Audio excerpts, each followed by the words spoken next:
പിന്നെ വിധി വന്നപ്പോൾ ഞങ്ങളെല്ലാവരും സ്വിച്ച് ഓഫ്, 7-ാം പ്രതി വെറുതെ വിട്ടു എന്ന് പറഞ്ഞപ്പോൾ തന്നെ ഞാൻ പറഞ്ഞു സ്വിച്ച് ഓഫ് ചെയ്തോളൂ, ഇനി അവിടെ നിന്ന് അങ്ങോട്ട് ആർക്കും ശിക്ഷ ഉണ്ടാവാൻ വഴിയില്ല എന്ന് ഞാൻ പറഞ്ഞു. അപ്പോൾ തന്നെ സ്വിച്ച് ഓഫ് ചെയ്തു.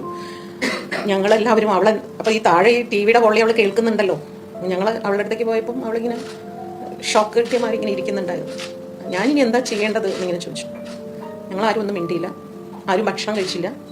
എല്ലാവരും വൈകുന്നേരം വരെ അങ്ങനെ സൈലൻ്റായിട്ട് തന്നെ ഇരുന്നു. അത് മാത്രമേ ഉണ്ടായുള്ളൂ. അപ്പീൽ പോകുന്നതിനെ കുറിച്ചൊന്നും സംസാരിക്കാൻ പറ്റുന്ന ഒരു മാനസികാവസ്ഥയിലല്ലായിരുന്നു. അതല്ലായിരുന്നു അവിടെ സംസാരിക്കേണ്ടത്. അവളെ ഒന്ന് ആ സമയത്തൊന്ന് കൺസോൾ ചെയ്യാന്ന് മാത്രമേ. മഞ്ജു വാര്യരുടെ കാര്യം ഇതുവരെ പറയാതെ ഇന്നലെ അത് പറയുന്നുണ്ട് എങ്കിൽ അതിൽ വളരെ ഒരു ഉള്ളിൻ്റെ ഉള്ളിൽ ഒരു ഭയമുണ്ട്. കാരണം എപ്പോഴും ഒരാൾ അയാൾക്ക് ഇരയാണ് എന്നാണ് എനിക്ക് തോന്നിയത്. അങ്ങനെയാണ്, ഏതോ ഒരു പെണ്ണ് ഇരയാണ്. ഇപ്പൊ അവൾ കഴിഞ്ഞു, ഇനി അവൾക്ക് എന്ത് അപകടം സംഭവിച്ചാലും അതിന്റെ ഉത്തരവാദി അയാളായിരിക്കും. അവളെ ഇനി തൊട്ട് കളിക്കില്ല. പക്ഷെ മഞ്ജുവിനെ ഞാൻ മഞ്ജു അവിടെ നിന്ന് ഇറങ്ങിയപ്പോഴേ ഞാൻ മഞ്ജുവിനോട്, അന്ന് വർഷങ്ങൾ ഈ ഇൻസിഡന്റ് നടക്കുന്നതിന് മുമ്പ് ഞാൻ മഞ്ജുവിനോട് പറഞ്ഞിരുന്നു, മഞ്ജു സൂക്ഷിക്കണം, വളരെ സൂക്ഷിക്കണം, എതിരാളി വളരെ ശക്തനാണെന്ന് ഞാൻ അന്ന് വർഷങ്ങൾക്ക് മുൻപ് പറഞ്ഞിരുന്നു. ഇപ്പോഴും ഞാൻ അത് തന്നെ ഞാൻ അവളോട് പറയും. ഒരൊറ്റ കാര്യമാണ് എനിക്ക് ദിലീപിനോട് നേരിട്ട് തന്നെ പറയാനുള്ളത്. മഞ്ജുവാരെ തൊട്ട് കളിച്ചാൽ കേരളത്തിലെ സ്ത്രീകളോ കേരളത്തിലെ ജനങ്ങളോ ദിലീപിന് വിടില്ല. ദിലീപിന് ഒരിക്കലും സമാധാനം കിട്ടില്ല എന്നുള്ള ഉറപ്പാണ്. അതൊന്ന്. രണ്ടാമത്, ഇതിവിടെ തീർന്നിട്ടില്ല. ഹൈക്കോടതി, സുപ്രീം കോടതി എവിടെയൊക്കെ കിടക്കുന്നുണ്ട് കാര്യങ്ങൾ. അവിടെ അങ്ങോട്ട് ജയിക്കും എന്ന് ഉറപ്പിക്കൊന്നും വേണ്ട. ഈ ജയം മാറി മറിഞ്ഞുകൂടായികയില്ല. അതൊക്കെ മനസ്സിലാക്കിയിട്ട് വേണം കളിക്കാൻ. അതിനേക്കാളും ഇപ്പോ ഈ തരത്തിൽ എന്തെങ്കിലും തരത്തിൽ അക്രമം സ്വന്തം ഫാൻസിനെ കൊണ്ടോ ഗുണ്ടകളെ കൊണ്ടോ പണം കൊടുത്തിട്ടും അല്ലാതെയും ഒക്കെ, ഫാൻസ് പറഞ്ഞാൽ ആരാധകരാണല്ലോ.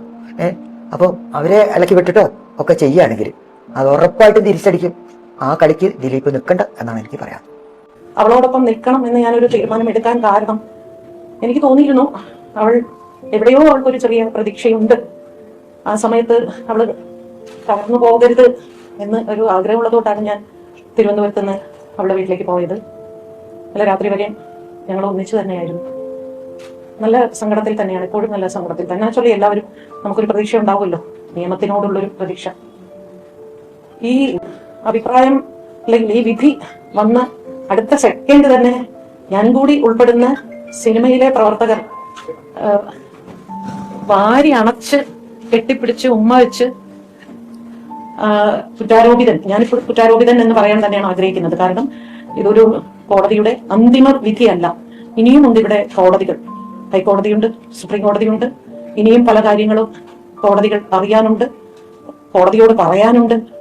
ഒരുപാട് കാര്യങ്ങളുണ്ട്. ഇതെല്ലാം അവിടെ നിൽക്കുമ്പോൾ എന്തോ 8 വർഷം അയാൾക്ക് വേണ്ടി നമ്മൾ വർഷങ്ങൾക്ക് ശേഷം നമ്മളുടെ ഒരു ബന്ധു വീട്ടിലേക്ക് തിരിച്ചു വരുന്ന മാതിരിയുള്ളൊരു സ്വീകരണം, അല്ലെങ്കിൽ ചില സന്തോഷങ്ങൾ, വാക്കുകളൊക്കെ ഇവർ പറയുന്നത് കേട്ടപ്പോൾ എനിക്ക് സഹിച്ചില്ല.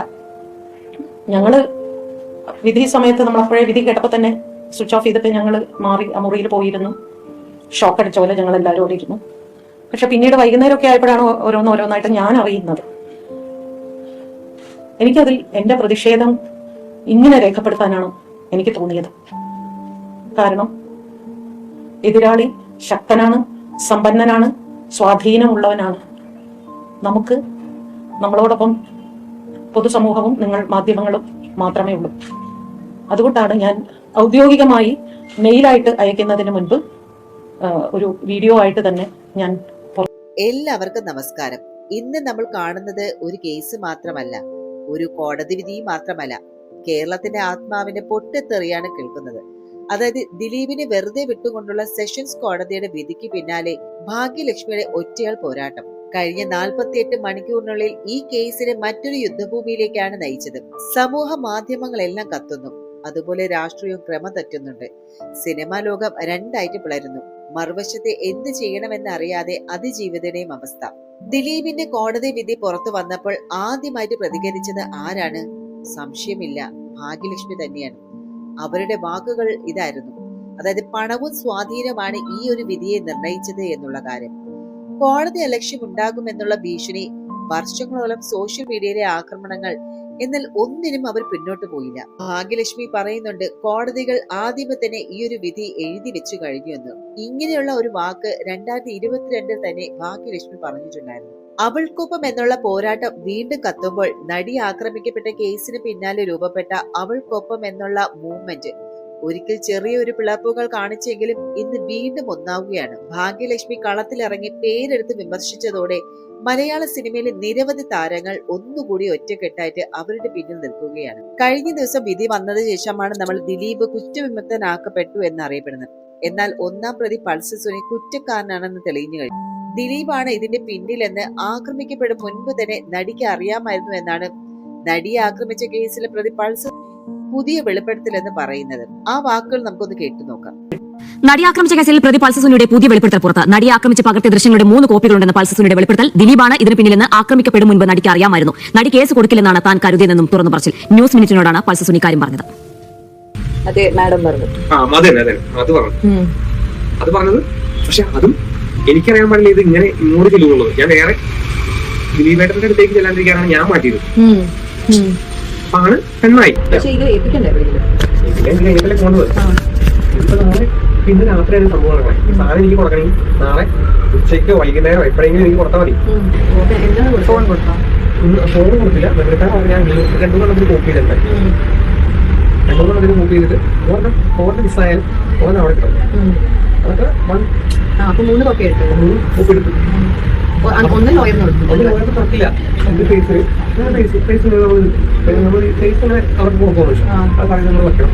ഇത് മറ്റേ കേസ് കഴിഞ്ഞ് തന്നോട്ടോ എന്ന് പറഞ്ഞ് വിശ്വസിച്ച് കൊടുത്തു കഴിഞ്ഞാൽ സാധാരണ കേസ് മുഖ്യമന്ത്രിയും അവരെ വെച്ച് പോകും.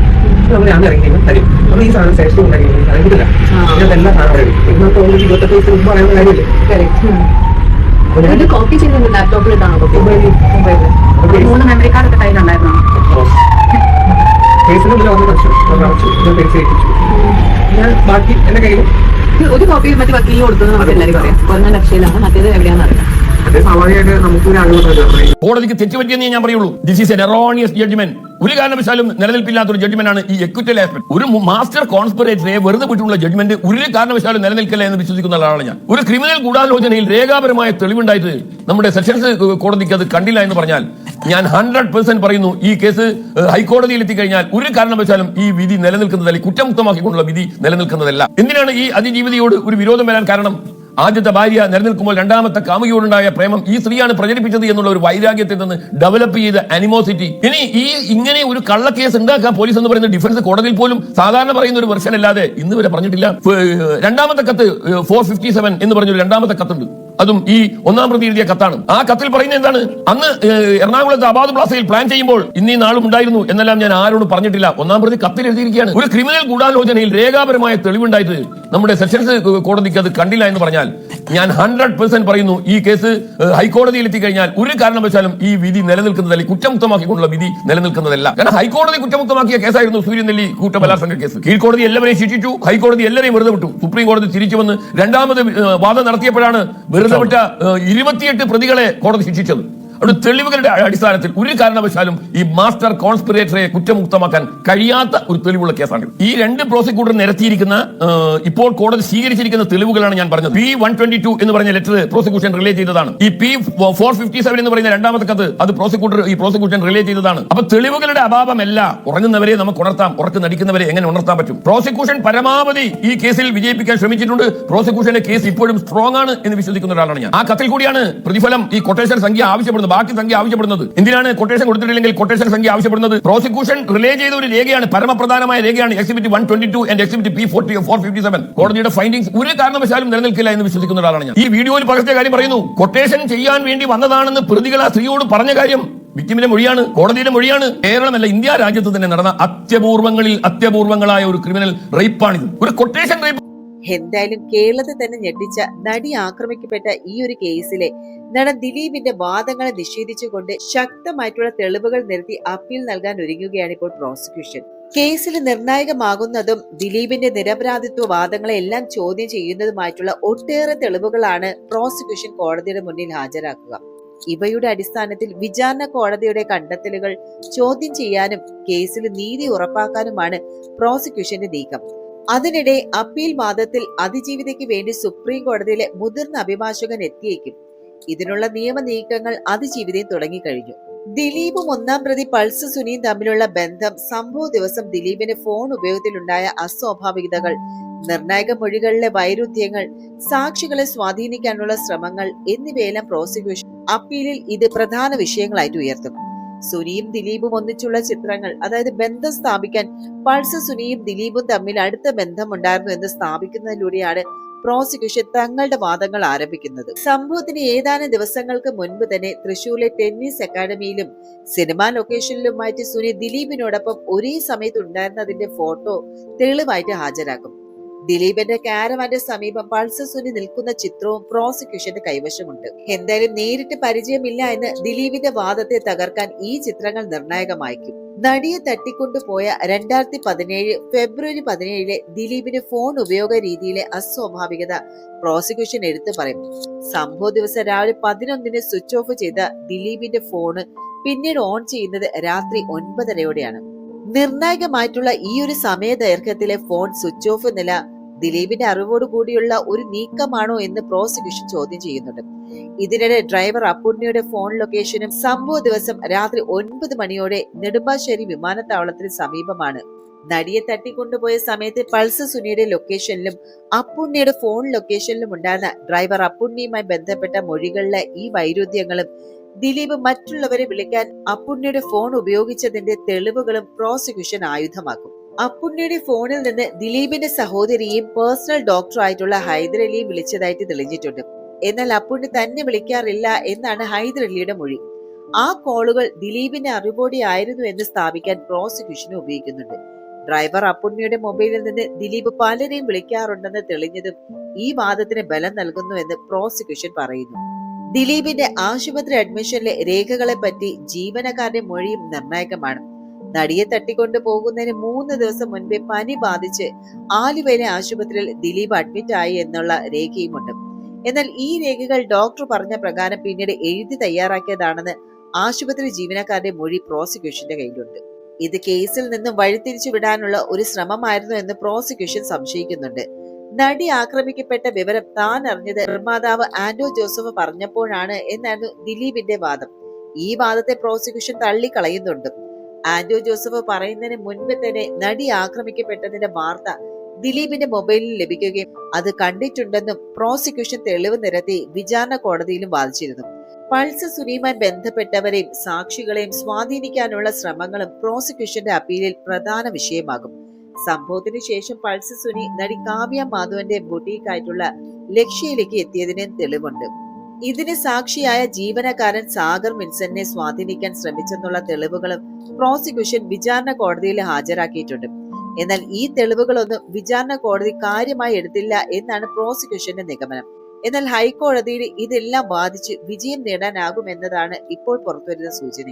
എന്തായാലും പൾസ് സുനിയുടെ ഈ ഒരു വെളിപ്പെടുത്തൽ, അതായത് 2017 ഫെബ്രുവരി 17 ഓടുന്ന കാറിൽ വെച്ച് അതിക്രമത്തിനിരയായ നടിയോട് സുനി പറഞ്ഞത് എല്ലാം കൊട്ടേഷന്റെ ഭാഗമാണ് എന്നതാണ്. ഞങ്ങൾ നഗ്ന ദൃശ്യങ്ങൾ എടുക്കും, ബാക്കി ഡീലൊക്കെ അവർ സംസാരിച്ചോളും എന്നായിരുന്നു ദിലീപിന്റെ മുൻ ഭാര്യ മഞ്ജു വാര്യരുമായിട്ടുള്ള ബന്ധം അതിജീവിതം അറിയിച്ചതിലെ പകയാണ് കൊട്ടേഷന് പിന്നിലെന്ന് പ്രോസിക്യൂഷന്റെ വാദം വിചാരണ കോടതി തള്ളി. ഇതോടെ കൊട്ടേഷൻ നൽകിയ യഥാർത്ഥ വ്യക്തി ആരാണ് എന്നുള്ള ചോദ്യം വീണ്ടും ഉയരുകയാണ്. ഈ ഒരു വിധിക്ക് ശേഷം ദിലീപിന്റെ പ്രതികരണം ഇങ്ങനെയായിരുന്നു: മഞ്ജു വാര്യരുടെ പരാമർശത്തോടെയാണ് തനിക്കെതിരെ ഗൂഢാലോചന ആരംഭിച്ചത് എന്നായിരുന്നു വിധിക്ക് ശേഷം ദിലീപിന്റെ പ്രതികരണം.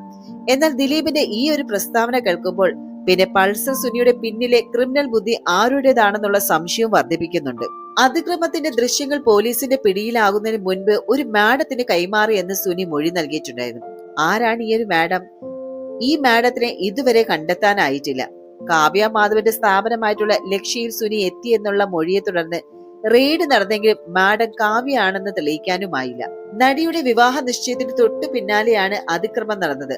ദൃശ്യം പകർത്തുന്നതിനിടെ വിവാഹ മോതിരം കൂടി പതിയണമെന്ന് കൊട്ടേഷൻ നൽകിയ ആള് നിർദ്ദേശിച്ചതായും സുനി മൊഴി നൽകിയിട്ടുണ്ടായിരുന്നു. ഇത് വിവാഹം മുടക്കാൻ ലക്ഷ്യമിട്ടൊരു കൊട്ടേഷൻ ആയിരുന്നു എന്നുള്ള സംശയവും ശക്തമാകുന്നുണ്ട്. എന്നാലും കേസിൽ നിർണായകമായ ദൃശ്യങ്ങൾ പകർത്തിയ ഫോൺ ഇന്നും കണ്ടെത്താൻ അന്വേഷണ സംഘത്തിന് സാധിച്ചിട്ടില്ല. എന്തായാലും ഇനി വരുന്ന ദിവസങ്ങൾ ഈ കേസ് മാത്രമല്ല, കേരളത്തിന്റെ സാമൂഹിക മാനസികതയെ തന്നെ പരീക്ഷിക്കുന്ന നിമിഷങ്ങളായിരിക്കും. ഒരു വശത്ത് നീതിക്കായിട്ടുള്ള പോരാട്ടമാണെങ്കിൽ മറുവശത്ത് ശക്തരായവരുടെ രാഷ്ട്രീയവും സ്വാധീനവും. നേതാക്കളും സംഘടനകളും ഏത് വഴിയാണ് പോവുക എന്നറിയില്ല. ജനങ്ങൾ ഏത് വശത്ത് നിൽക്കും, അല്ലെങ്കിൽ നിയമം എവിടെയാണ് അവസാനിക്കുന്നത്, നീതി എവിടെയാണ് ആരംഭിക്കുന്നത് എന്നുള്ള കഥ ഇപ്പോൾ മാത്രമാണ് ഇത് തുടങ്ങുന്നത്. നീതിക്കായിട്ടുള്ള ഈ ഒരു പോരാട്ടത്തെ കുറിച്ച് നിങ്ങളുടെ അഭിപ്രായം എന്താണ്? കമന്റിൽ എഴുതുക. ഈ വീഡിയോ നിങ്ങൾക്ക് പ്രധാനമാണെന്ന് തോന്നുന്നുവെങ്കിൽ ലൈക്ക് ചെയ്യൂ, ഷെയറും ചെയ്യൂ, സബ്സ്ക്രൈബ് ചെയ്യാനും മറക്കരുത്.